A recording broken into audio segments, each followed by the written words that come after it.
Welcome to the latest Fowler Welch Industry Insight, where we ask experts about trends and issues affecting retail, food production and logistics.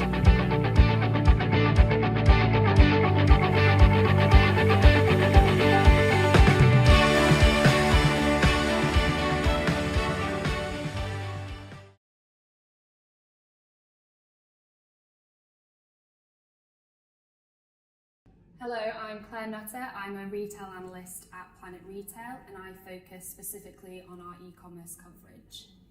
PlanetRetail is a leading provider of global retail forecasting, trend analysis, shopper insights and market information on a global scale.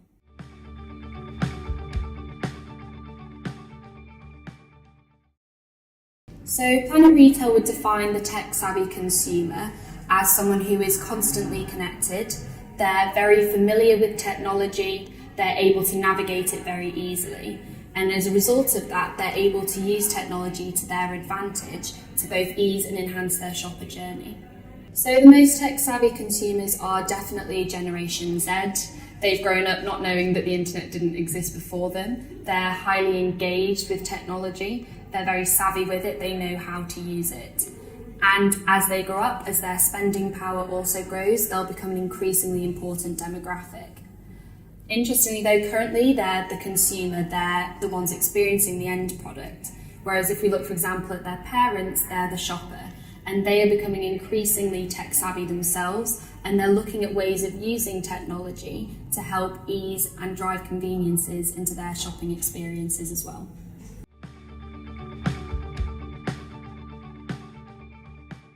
Obviously, yes, it will vary dependent on sector, but what we can see is that there will be definite common themes across the retail sector and common disruptors. So mobile is obviously the big one. It's going to be a key disruptor as it is already. It's acting as the glue between online and offline and providing shoppers with the seamless experiences that they crave.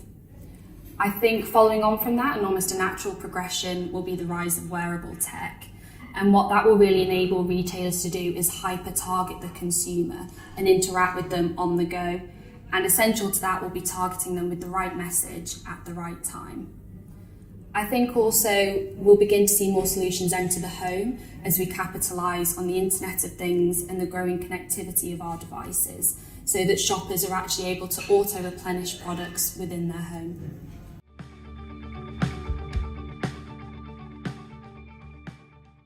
So the rise of online and mobile means that consumers are able to shop anytime, anywhere. And as a result of that, they expect to have products fulfilled anytime, anywhere.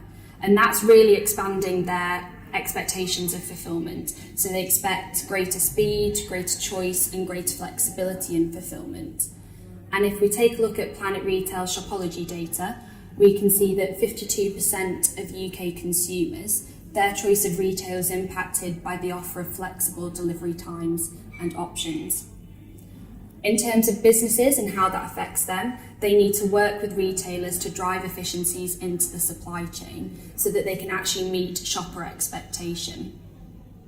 And I think a big factor of that will be having a real-time view of stock, so you know exactly what stock is available and for which channel. And as a result of that, you can also pass that transparency onto the consumer. So using, for example, an app, they can track their product, they know when it's going to be delivered, and it gives them a bit greater control and greater transparency. Yeah, I think it's about using technology in a way that's going to resonate with the shopper. So it's definitely about making smart choices in investment. And it's all about trying to align with shopper expectations. So they're wanting shorter, faster delivery, and it's essential that they align with that.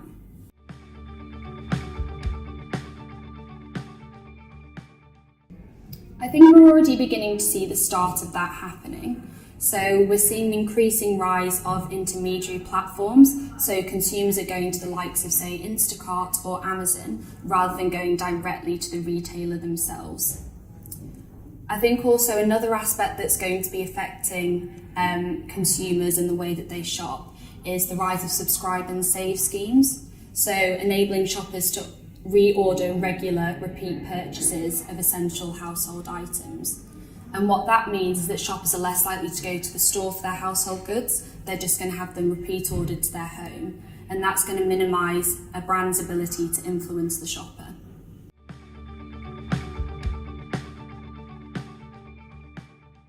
I think it's definitely a consumer-driven economy, so it's consumers driving the change. Retailers are innovating to align with shopper expectation and with shopper need. And I think those retailers that put digital first and that have a very consumer-centric approach will be more likely to succeed in the long run. And I think interestingly, and what's very important, is that understanding who your consumer is now more important than ever.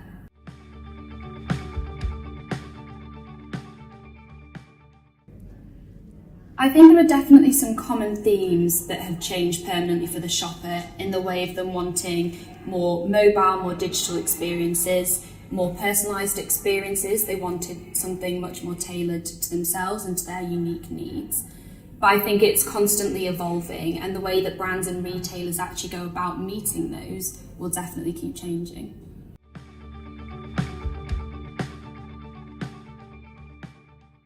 So I think online is no longer seen as a threat to other channels, and what that means for the retailers is they're actually having to restructure and reorganise their businesses. So e-commerce, IT roles, they're now at the centre of an organisational structure. And I think also for retailers, it means that they're having to look at who they're hiring and the talent that they're hiring. So you perhaps now need new skill sets in terms of, say, social media, which is a really important factor in marketing and loyalty.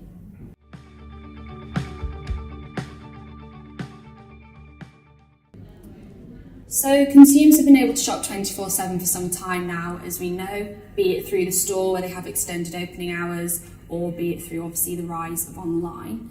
But I think what's having the biggest impact on logistics is actually shopper expectations in terms of speed and choice of fulfilment, and that's where we're going to see the greatest impact. If we look at the likes of, say, Amazon, which has launched its fresh concept in the UK, it's now promising shoppers delivery within an hour in certain cities, so there is that pressure to fulfil orders much more quickly. There's also the challenge of how you manage that in terms of cost. Also from a retailer perspective, how do you offer that to a consumer, but also at a price that is going to be appealing to the shopper? And I think interestingly, we're also seeing some retailers actually start to claw perhaps the misalignment between shopper expectation and retailer capability. So if we look, for example, at the likes of Tesco, they've upped their minimum spend on click and collect to make it a more economical model in the long term.